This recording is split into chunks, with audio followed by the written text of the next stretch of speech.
Hi everyone, classmates IAS में आपका स्वागत है। मैं रंजन कुमार। आज लेक्चर में आपका स्वागत करते हैं। दोस्तों, हमने कल पढ़ा था भारत के बारे में जाना था कि भारत का मैप कहाँ से आया, भारत का हिस्ट्री कैसे रहा, भारत का मैप कैसे बना, उसके बारे में जान लिए थे। तो आज हम लोग जानने का समय आ गया है कि भारत का जलवायु कैसा है, वनस्पति कैसा है, वन्य प्राणी कैसे हैं भारत के। सिर्फ भारत के बारे में यहाँ पढ़ रहे हैं। तो यानी कि भारत का जलवायु क्या है, भारत का जलवायु, वनस्पति, वन्य प्राणी। इससे पहले तो आपको जानना होगा भारत। तो भारत हमने कल बता चुके थे कैसे आया। आज और हिस्ट्री में हम जानेंगे कि भारत का नाम कैसे रखा गया, कितने नाम हैं।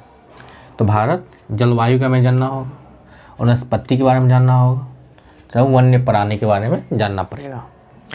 तो हमने स्टार्टिंग में लिया है भारत के मौसम के बारे में, यानी कि जलवायु के बारे में पढ़ना है हमें।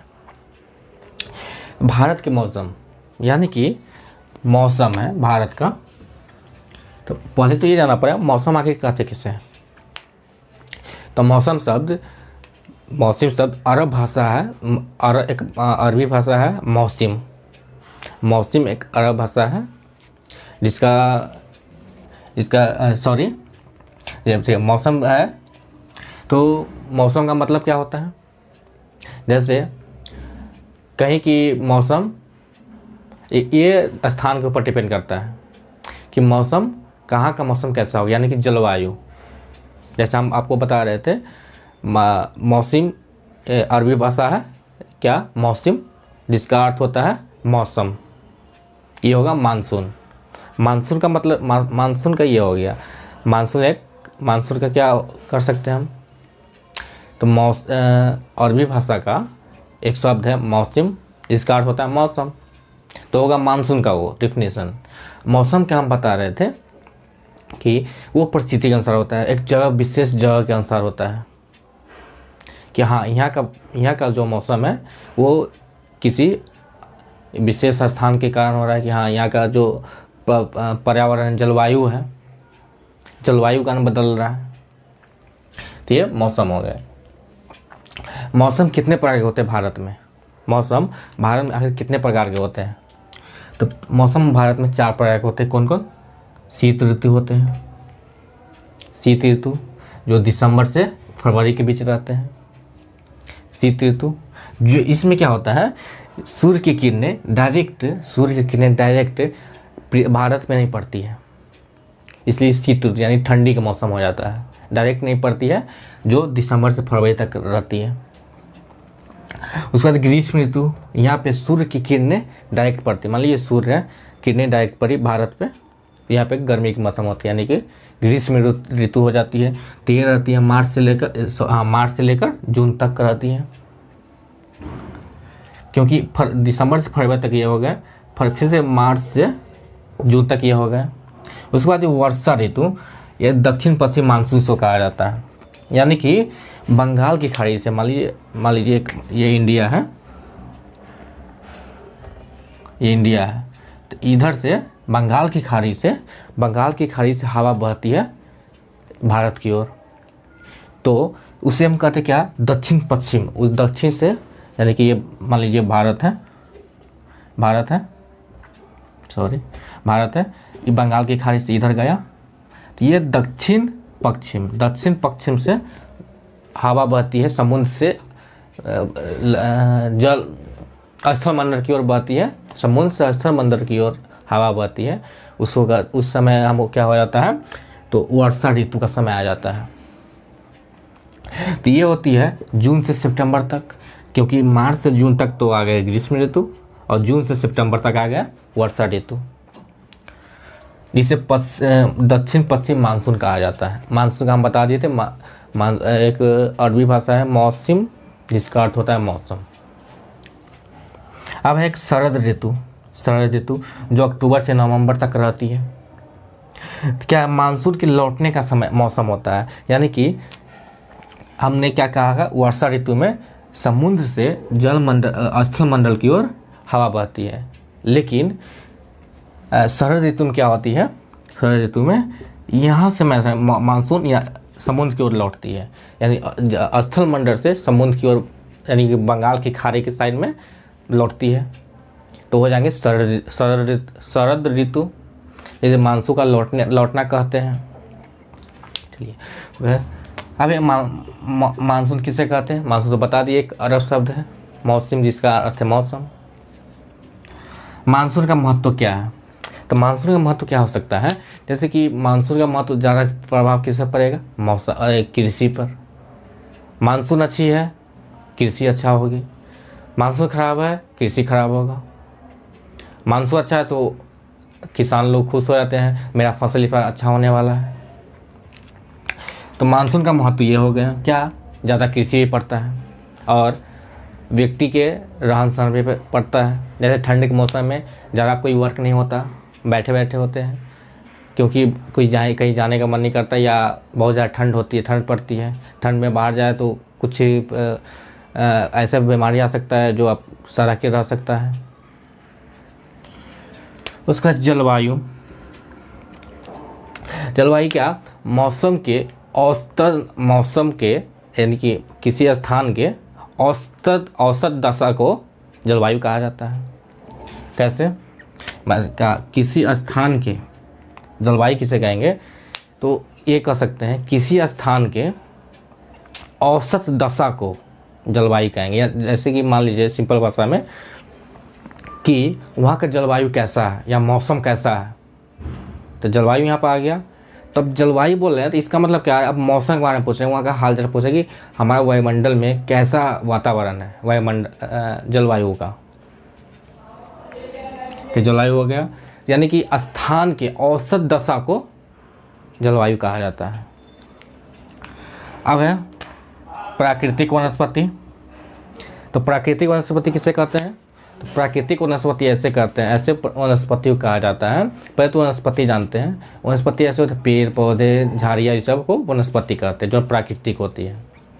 अब प्राकृतिक वनस्पति किसे कहते हैं?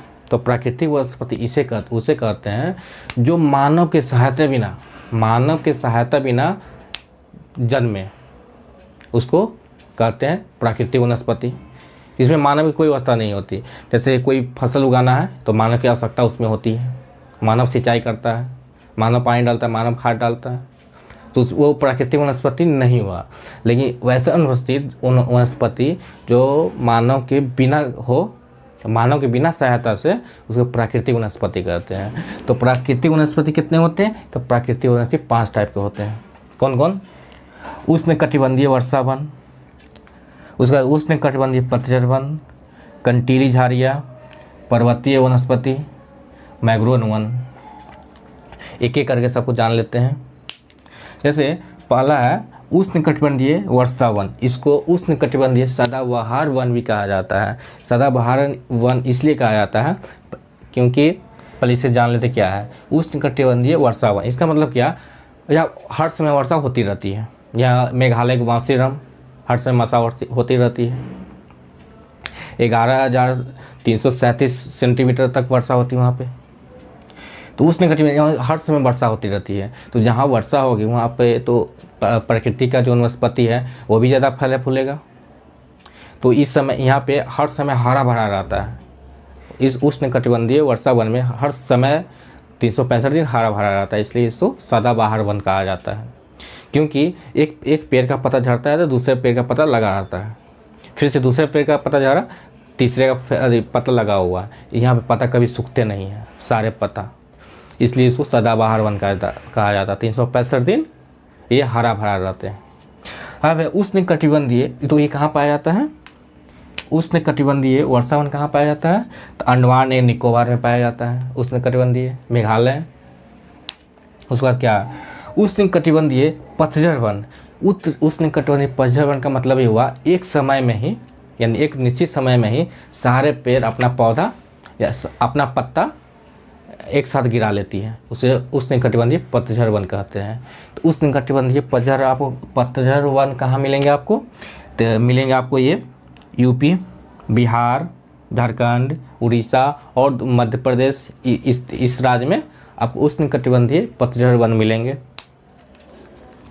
अब कंटीली झाड़ियाँ। कंटीली झाड़ी का मतलब होता है जिसमें पानी सोखने की क्षमता हो। पत्ते में कांटे होते हैं, तो हो गया कंटीली झाड़ियाँ। जो कंटीली झाड़ियाँ आपको कहाँ मिलेंगे? तो कंटीली झाड़ियाँ आपको राजस्थान में मिलेंगे, पंजाब में मिलेंगे, हरियाणा में मिलेंगे। क्योंकि राजस्थान में इससे मिलते हैं क्योंकि बालू यहाँ पे गर्मी बहुत ज़्यादा है और पानी सोखने की क्षमता इसके पास होती है कंटीली झाड़ियाँ में। पत्ते इसके होते हैं तो एकदम कांटेदार होते हैं। अब है पर्वतीय वनस्पति, यानी ये वनस्पति पर्वत पे पाए जाते हैं। पर्वत पे पाए जाने वाले वनस्पति को पर्वतीय वनस्पति कहते हैं, नाम से ही पता है, जिसमें मानव की कोई आवश्यकता नहीं होती है। और ये सदाबहार वन भी हो सकते हैं, पतझड़ वन भी हो सकते हैं।